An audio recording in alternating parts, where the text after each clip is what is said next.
혈당 관리, 경험한 사람들만 안다는 까다로운 식단 관리. 그런데 이 혈당 관리가 단시간에 해결되지 않는다는 사실 알고 계시나요? 그동안 공복 혈당이 쉽게 줄지 않은 이유는 바로 그동안의 잘못된 습관 때문인데요.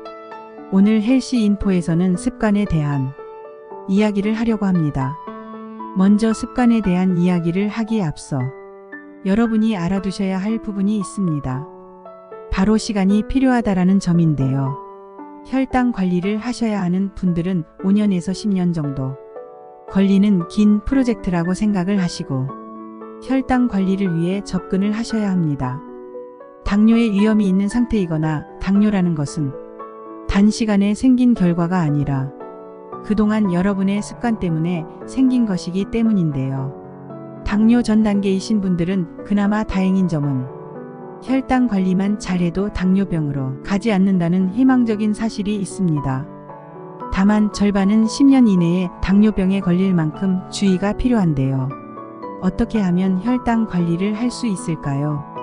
보통 식후 혈당이 1시간에서 2시간 사이에 최고로 올라가기 때문에 우리는 이 시간 전에 운동을 통해서 혈당이 높아지지 않도록 하는 것이 좋습니다. 유산소와 근력 운동 모두 포도당을 에너지원으로 사용해서 식후 올라간 혈당을 잡는 데 도움이 되므로 가급적 근력 운동을 하시는 것이 좋은데요. 근력 운동을 통해 근육이 늘어나게 되면 포도당 저장 공간이 늘어나기 때문입니다. 그렇기에 혈당 관리를 해야 하는 분들은 일주일에 150분이 유산소 운동을 나눠 이틀 간격으로 하시는 것이 좋고 식후 30분에서 1시간 사이에 근력 운동을 해주시는 것이 효과가 좋습니다. 예를 들어 집에서 할 수 있는 운동으로는 제자리 운동, 양팔 벌리고 옆으로 이동하기, 스쿼트, 윗몸 일으키기, 누운 자세에서 엉덩이를 들었다가 내리기를 하는 브릿지 자세 등 실내에서 할 수 있는 운동도 충분히 많습니다. 그렇기에 날씨가 너무 덥거나 춥다고 핑계를 대지 마시고 집에서 꾸준히 따라 할 수 있는 운동을 하시는 것도 좋은 방법입니다. 저는 직장인이기 때문에 일하는 시간 동안은 운동하기가 어려운데 어떻게 하죠? 하시는 분들이 계시다면 50분 앉아 있었다면 10분은 물을 마시러 움직이시고 화장실도 다녀오시는 등 움직임을 주시는 것이 좋습니다. 또 식사를 하실 때 가급적이면 채소와 샐러드, 단백질, 탄수화물 순서로 식사를 하시고 혈당을 급격하게 올리는 음식은 가급적 피하셔야 합니다. 한식에는 국물 요리가 참 많은데 국물도 혈당을 올리기 때문에 적게 드시는 편이 좋고 식후 건강을 위해서 드셨던 과일, 야채의 주스도 마찬가지입니다. 차라리 과일을 먹는 것이 좋은데 기본적으로 당뇨 전 단계에 계신 분들이라면 탄수화물의 음식이나 과일을 줄여야 한다는 사실을 잊지 마세요. 또 일상 속에서 활동량을 늘릴 수 있도록 하는 게 좋습니다. 예를 들어 점심을 먹고 식후 산책을 한다는 식으로 말이죠. 조금 더 현명하게 과일을 먹는 방법이 있을까? 궁금하신 분들도 계실 겁니다. GI 지수가 낮은 과일을 드시는 것이 도움이 되는데요. GI 지수란 혈당 상승 정도를 나타내는 값입니다. 혈당 관리 중인데 과일이 정말 괜찮을까? 의아할 수도 있습니다.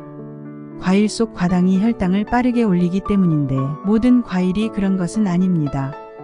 또 과일 안에는 비타민과 무기질, 식이섬유 등이 풍부한 장점이 있습니다. 일일 섭취량을 잘 따르면서 먹는 양과 방법 등을 잘 지키면 되는데요. 한국영양학회에 따르게 되면 과일의 일회 섭취량이 100에서 150g입니다. 사과의 경우 반개에서 1개, 딸기의 경우 5개에서 10개 정도로 보통 주먹 크기의 양으로 1개에서 2개 종류를 드시는 것이 좋은데요. 혈당이 많이 높다면 성인 주먹 반 정도 크기로 제한해서 섭취하시면 됩니다. 동아대 식품영양학과 연구에 따르면 과일을 많이 섭취한 그룹이 적게 섭취한 그룹보다 당화혈색소 조절이 더 잘 되었다는 연구 결과가 있고 중국의 연구 결과에 의하면 당뇨병 환자 3만 명을 분석한 결과 과일을 섭취한 당뇨병 환자가 그렇지 않은 환자보다 심혈관계 질환이나 미세혈관 합병증이 덜 생겼다고 합니다. 그렇기 때문에 혈당 때문에 과일을 멀리 하시기보다는 적정 섭취량과 섭취 순서를 잘 따라 섭취하는 것이 좋습니다. 흔히 우리가 식사 후 후식으로 바로 과일을 먹는 습관을 가지고 있는데 앞으로 혈당 관리를 하시는 분들이라면 과일을 식사 30분 전에 드시길 바랍니다. 또 식사 후에 갈아진 과일 주스 역시 당 흡수 속도가 빨라 혈당 건강에 좋지 않으니 참고해 주세요. 그렇다면 혈당 관리에 도움이 되는 GI 지수가 낮은 과일은 무엇일까요? 캐나다 온타리오 임상영양 및 위험요인 수정센터의 공동연구팀에 따르면 GI 지수가 낮은 과일의 경우 혈당을 천천히 올릴 뿐만 아니라 당화혈색소를 낮추는데 당화혈색소의 정상 범위가 4에서 6%인데 6.5%가 넘으면 당뇨로 진단을 합니다. 오렌지와 자몽, 레몬과 같은 시트러스 계열의 과일이 이 GI 지수가 낮은 과일에 속하는데요. 이런 시트러스 계열에는 플라보노이드라는 성분인 나린제닌이 많이 들어 있습니다. 혈당과 염증을 낮춰주고 우울감을 줄인다는 연구 결과가 있습니다. 무엇보다도 이런 시트러스 계열의 과일에는 섬유질이 풍부하기 때문에 포만감도 오래가서 탄수화물 섭취를 줄이게 하는데 도움을 주고 탄수화물의 소화 흡수 속도를 늦추게 합니다. GI 지수가 낮은 또 다른 과일로는 키위나 체리인데요. 키위의 경우 베리류와 같은 영양상의 이점을 제공하면서 혈당 조절에 필요한 섬유질을 제공하는 과일 중 하나입니다. 체리의 경우 통째로 먹을 수 있는 이 점과 더불어 풍부한 섬유질을 섭취할 수 있고 항상화 수치가 높아 염증 퇴치에도 도움을 주는 과일입니다. 혈당 지수를 수치화해서 보면 혈당 지수 70 이상은 고혈당 식품, 56에서 69는 중혈당 식품이고 55 이하는 저혈당 식품에 속하는데 지금 소개드렸던 키위는 GI 지수가 39이고 체리는 22입니다. 또 시트러스 계열의 과일 중 하나인 자몽의 경우 25 정도가 되고 그 외에 저혈당 식품에 해당하는 혈당 지수가 낮은 과일들은 대부분 과육이 단단한 과일들이 여기에 해당합니다. 예를 들면 배 35.7, 사과 36, 석류 37입니다. 안토시아닌이 풍부하고 GI 지수가 낮으면서 과육이 부드러운 과일로는 블루베리가 속하는데요. 블루베리의 경우 34입니다.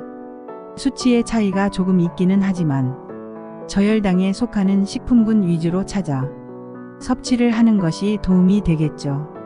다만 건과일을 먹는 것은 혈당 관리에 좋지 않기 때문에 주의가 필요합니다. 과일을 말리게 될 경우에 당도와 칼로리가 모두 높아지기 때문인데요. 예를 들면 바나나 100g당 약 90칼로리 정도가 되는데 바나나를 말릴 경우에는 480칼로리가 됩니다.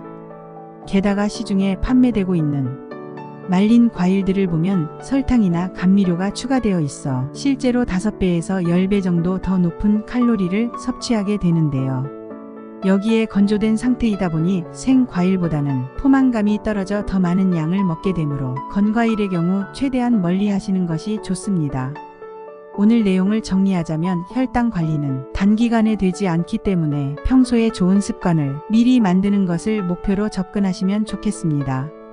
식사 전과 후의 습관을 만든다는 생각으로 식사는 채소와 샐러드, 단백질, 탄수화물 순서로 하시고 과일을 드시거든 주먹 크기 혹은 주먹의 반의 크기로 1개에서 2개의 과일을 식사 30분 전에 섭취해 주세요. 다만 건과일이나 식후 과일 주스는 혈당 관리에 좋지 않으니 피해 주시고요. 식사 습관이 아닌 생활 습관으로는 일주일에 150분의 유산소 운동을 나눠서 2일 간격으로 해주시고요. 근력 운동을 할 수 있는 분들이라면 식후 30분에서 1시간 사이에 해주시는 것이 더 효과적이라는 사실도 잊지 마시길 바라면서 오늘 영상이 유익하셨다면 구독과 좋아요 알림 설정까지 부탁드리겠습니다. 오늘도 건강한 하루 되세요. 감사합니다.